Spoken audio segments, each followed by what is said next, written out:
All right, so welcome back to the studio, and joining us this morning to talk about, look critically on our president's speech, the contest, and what that speech is actually talking about. We have right here Reverend Peter Maya. Good morning to you, sir. Thank you very much. So it's interesting to have a reverend talking about the state of the nation. So today we're going to talk Bible, but not in that, not in that context. But the truth is, pastors are public servants. Oh, we also shepherd people, and I think we feel the pulse of the people too. You do, obviously. All right, so welcome, sir. A quick one. The protest has entered, it's no longer news that youth are protesting, and it has entered day 6 today. And just on Sunday, Mr. President, in a broadcast, I wouldn't know, some people are saying it's not live broadcast, it was recorded, in a broadcast. Yes. He came out and he said so many things, but the list is endless, but if I could 38 almost points. Point. Yeah. Yes, 38, and immediately after that, so many people came out and said that they analyzed it to saying that what Mr. President said was just that he has heard us, and that is it. That's how they analyzed it to be. But then looking at it critically, I want to hear your point of view. That particular speech that the president gave, in your own opinion, do you think it would have ameliorated the plight of Nigerians? Talking very candidly, I think the president did not address the yearnings of the protesters, because according to the protesters, they gave very clear demands, what they wanted to see addressed. And the president just came and gave us hope as usual. I would liken the speech to something like a manifesto, what you want to do when you get into office, rather than something you are supposed to be doing as a sitting president who has been in office for about 15 months. So I think in that context, rightly, a lot of intelligent minds have criticized the president. They've talked about how you did not address the points, just talking blanket statements, blanket promises, no facts, no details, nothing for people to hold on to.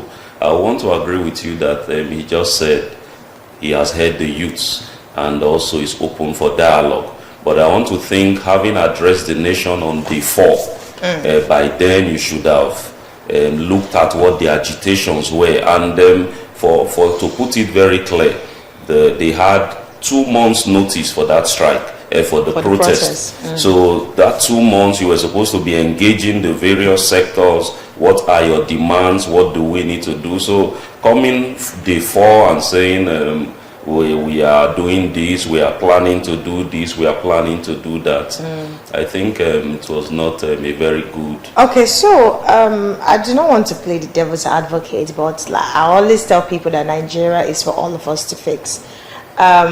He assumed office a year ago, and a year 2 months, and with what he said is on ground, or is putting on ground, do you think that it will also help us as a country, or that what we need to do or give him is patience, like he has appealed?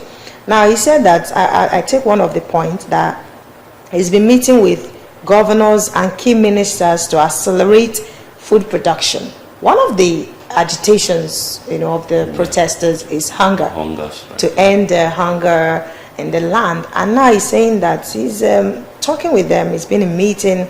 They have distributed fertilizers, and that their target is to cultivate more than 10 million hectares of land to grow what we eat. And he's saying that the federal government will provide all necessary incentives for this initiative. And then mechanized farming equipment such as tractors will also be provided. Now that he has said that, do you think that it will also help us end the hunger that we are currently experiencing, or the inflation, food inflation rates that we're experiencing in the country? Yes, yes. If this is implemented. If that's my point. If these are implemented, which clearly is a long-term agenda. Right. But the truth of the matter is I expected the president to first apologize. Now, what are we talking about? You came in on May 29th, 2023 and ended subsidy regime, which of course all of us want it to end, but there was no plan. Because if there was a plan, most of these things you are talking about now are what we should be putting on ground before you lifted or suspended or ended the subsidy regime. Okay. You went straight to the power sector to also end the subsidy in power. You went into the forex market to do a whole lot. So now you are taking actions and no backup plans, nothing. So I expected the president to apologize first. Then now look at all of this. What we are talking about is, I think the president, for me, where we must get it right as a country is to tell ourselves the truth. You must look at what is on ground and take responsibility. And that was what I think he did not do. You thinking this is political winch hunt, you think this is a politically motivated protest? I don't think so. You must understand that. Let me tell you what the average Nigerian wants. If we have somebody from Niger Republic as president of Nigeria who is giving us all what we want, who is making food come on the table of the common man, I don't think anybody will react. Nobody will protest. In 1993, Nigeria had two Muslim presidential candidate and vice who won the election, even though annulled. Now again, we voted again two Muslims. So nobody is complaining. And now look at the protest. It's even more deadlier in the north, where you have the two Muslims. So naturally, if it was political or religious, maybe Christians will be more the one protesting. Maybe South will have been more volatile. But these are your people who voted you, and they are the ones burning, killing, maiming, which of course all of us roundly condemn. So I think the president needs to take responsibility for his actions that have set the country back. A slice of bread, an average slice of bread, I'm a tea person, is 2,000 naira. Right. From 400, 500 naira, just some few months ago. Ordinary tin of milk, the smallest tin of milk, is going to 1,000 for a liquid tin of milk. So what are we saying? A bag of rice is 100,000 naira. Yesterday I bought fuel in my car for 850 naira per liter. In Delta State, where there's no scarcity. There are no queues in Delta State. No queues. So if they are selling 1,000 elsewhere, 850, on what basis? Now we have Dangote, who have built a refinery. You saw one or two back and forth in the last few weeks. We will not do this, we will not give you oil. I don't get it. We have tried to fix Port Harcourt refineries for how many months, how many years? Nothing is working. Well, he has mandated them to sell to Dangote in naira. Yes, eventually has done, but what is the back and forth for? Look at what I expect the president to do. It's not even about selling. When you come, you say there is fraud in the subsidy regime. Right. The first thing you do, dismantle the people who perpetrated that fraud. Okay. I cannot get into the oil sector without NNPC and without government officials. So look at the NNPC board and chair and dismantle those fellows. Okay. Because it's like you saying the food is bad and you throw away the pot and leave the food or something. Oh, wow. And so you must look at the cabal that has caused that sector to deteriorate, address it holistically, not taking away. So that's why we have not felt the impact in spite of the subsidy removal.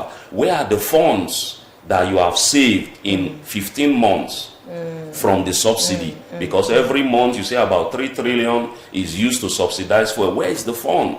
Now you have given a lot of governors money. Why are we not escalating to the governors? Let me tell you something. President Tinubu is the most respected Nigerian now by reason of his track record, by reason of his age, by reason of his political affiliations. I doubt if a Peter Obi was president, if you enjoy the respect, Tinubu is respecting. So Tinubu as a father ought to call the governors, remove the cameras, remove the recorders, and say, men, let us help our people. After this meeting, I'll begin to tell them how many billions and trillions I give to you, so that the spotlight can also come to you. He needs to call the National Assembly, lock them up in a brotherly meeting, and say, we need to help ourselves as a country. Let's help our people. And so you chasing shadows, saying politics, politicians. Peter Obi is from Anambra State. There was no protest in Anambra State. That's right. Delta State, there was no protest in Delta State. It was common. So I don't know what we're talking about. So Lagos State, where Tinubu is from, there's protest there. There's protest in the FCT where he's sitting. So what are we talking about? So we must understand the problems. The problems, you have good plans, but now it's time for implementation. Let's not begin to say one year, 15 months. They are long-term plans, they are short-term plans, they are mid-term plans. Okay. Now you said you have shared 20 trailers of rice to all the 36 states. This is the state capital. Where are they selling the rice? 40,000. We should know. Now you don't need to say, I just sent 20 trailers into Asaba or Delta State. Should he be blamed for? He has made the pronouncement. The pronouncement does not bring food to your kitchen. The pronouncement does not reduce the food, the price. You cannot throw money in the air and expect it to get to me, for instance.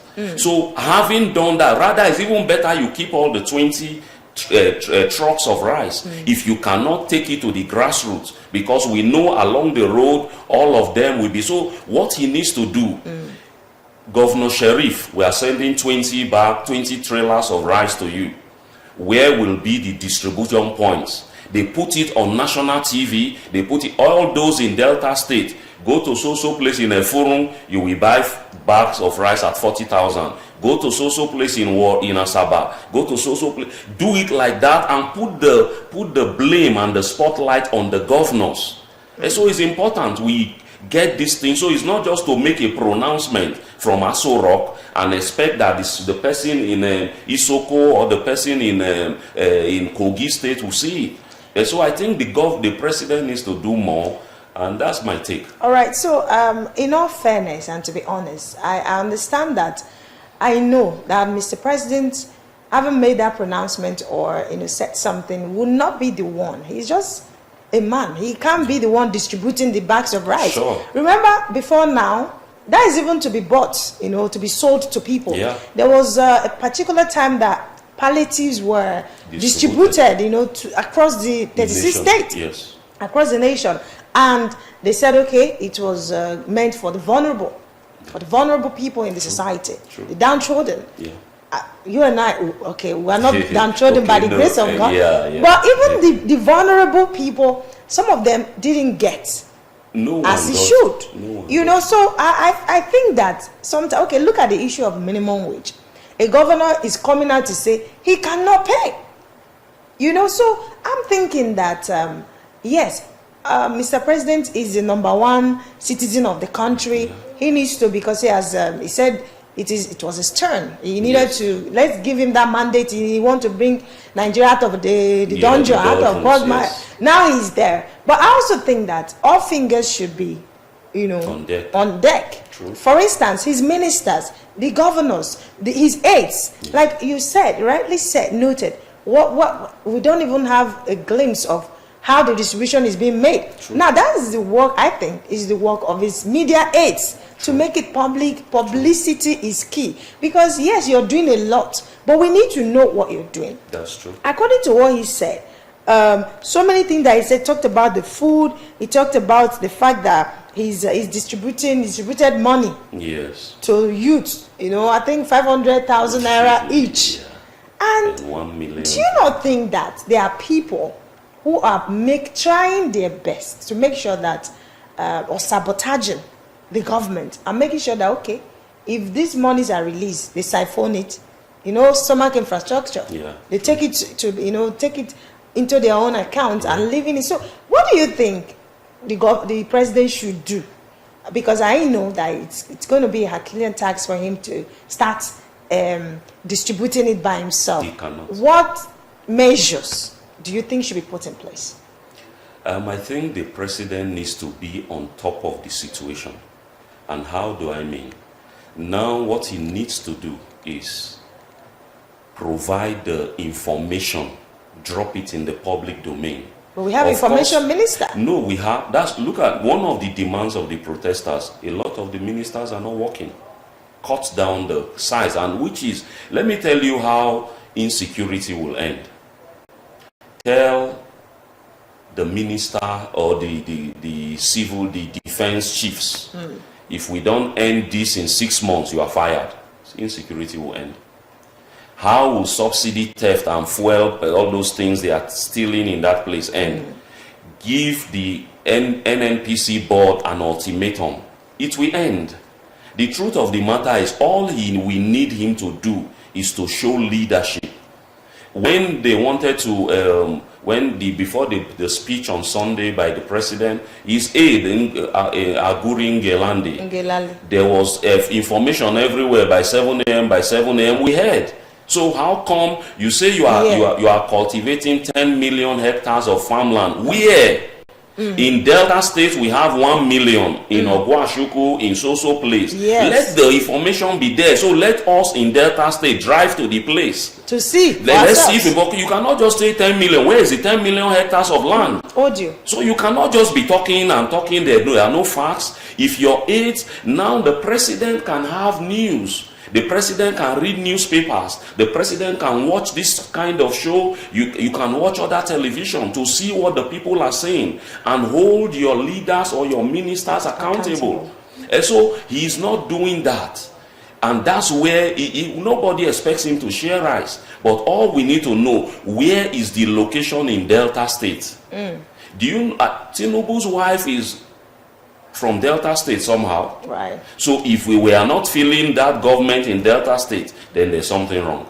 So the wife can call her relatives. Is the rice being sold in Efurun? Is it sold in Agbo? Is it sold in Ogwashuku? These things are easy to be gotten. So what he needs to do is to come on top of the game. If I tell you something, if the president had even come out on a sit-out with journalists, on a media chat with all of you guys, even before the protest, I'm sure it wouldn't have held. Right. So you need to come out, you need to be on top of the situation. That's why they voted you. So there are things he must do. Look at now, for instance, you want to buy a new aeroplane. We don't have food. We don't have this. Why not suspend it?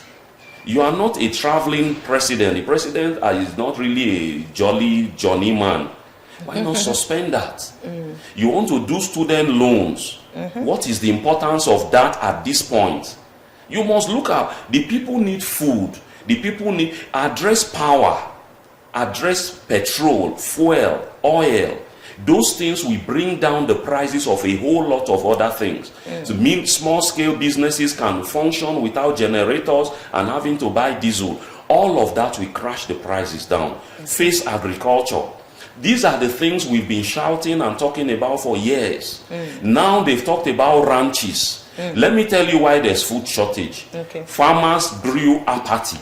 Because you grow a farm, cows come in, ravage all your products. Nobody is saying anything. This has happened for the last 10 years. Nobody has said, now you have come. Why not implement to give confidence to farmers? It's not to give them fertilizers alone. When you know that cows can still come and bulldoze all your farm in one day, we saw the videos and the pictures of a lot of people crying whose investments were eaten by cows. That's nothing done till today. So do the ranching thing, bring it to life. Do the agricultural thing. Now I'm a pastor.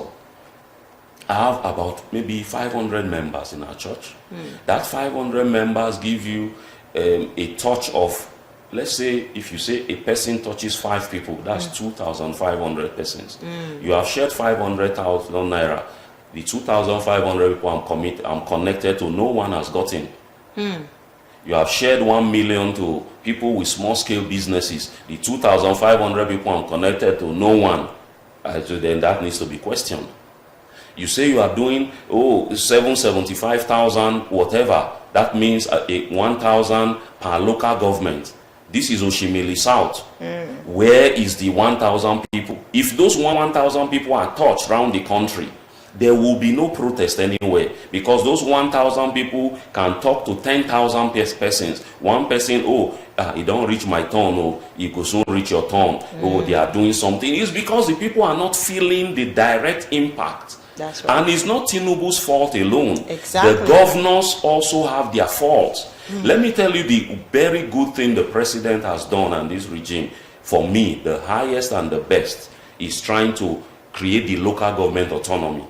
That means power, resources, funds will go to the grassroots, which is very commendable. I pray they begin to implement it. Now, when you send money to the grassroots directly from the federation account, that means those people can hold local government chairman accountable. They can protest to their local governments and say, so money was sent.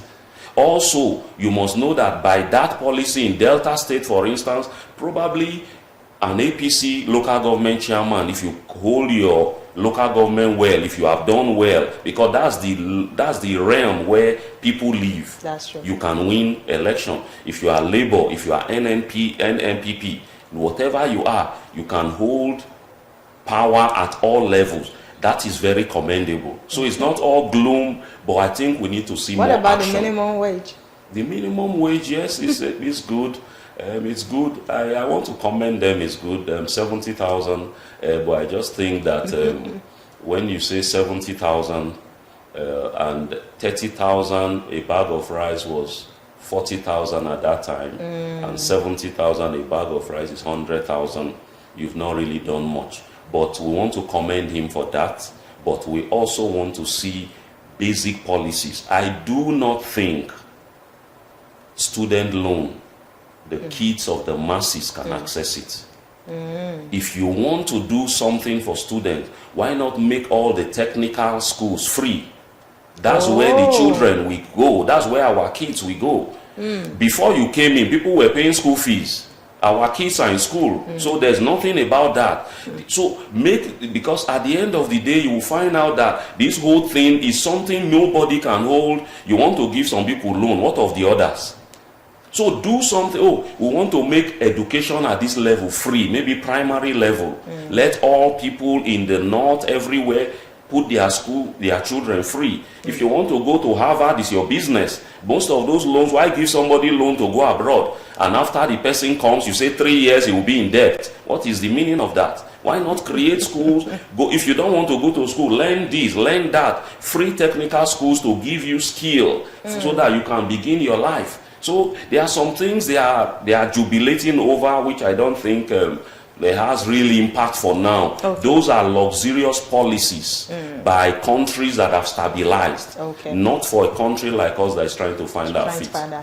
All right, we're still looking critically, a critical look, and that's the topic today at President Bola Tinubu's speech. Now, number one point that Mr. President mentioned, he said that for decades, our economy has remained anemic and taken a dip because of many misalignments that have stunted our growth. Now, just over a year ago, our dear country, Nigeria, reached a point where we couldn't afford to continue the use of temporary solutions to solve long-term problems for the sake of now and our unborn generations. He said, I therefore took the painful yet necessary decision to remove fuel subsidies and abolish multiple foreign exchange systems which had continued a noose around the economic jugular of our nation and impeded our economic development and progress. Now, these actions, he said, blocked the greed and the profit that smugglers and rent seekers made. So now that he's saying that, I think that I started off by saying that maybe he's asking us to give him more time, buy more time, and then have patience with him. He's saying that he's not there, he's not here to do short term, that his policies, whatever is for long term. But an average Nigerian does not understand those explanations that he's giving. What they want is food on our table. Once you're able to eat 3 square meal. Once the price of bread is down, affordable. It's affordable. Yeah. The price of rice is affordable. Gari is affordable. True. Basic needs of an average, not even average. Yes. Of a common man. Yes. So how then do you think that Nigerians are going to cope? Because according to him, we should give him time. It's for long term. How else are we supposed, or are we going to, manage ourselves until we start seeing results from this administration? That's the message for Nigerians. Yeah, I think the president in his heart means well. I think so. But it's not enough to mean well. You must couple that with action. That's right. Decisive action. Like you have rightly said, Gari is unaffordable. Gari, which used to be the poor man's food. Bread, used to be bread and akara, just squeeze it and chop. No more affordable. So he needs to, apart from your good heart, you need to come down to what the people are saying. Let me give you this example. You cannot be a leader without facts, without figures. In that speech, he said 97% of our resources were used to pay off debts. What are these figures and where are the debts? And which debts? Are you saying it's 3% you used to pay all the salaries and all what we have been doing? I don't think that statement is very factual. So what we need to do is, Mr. President should come down to the basics.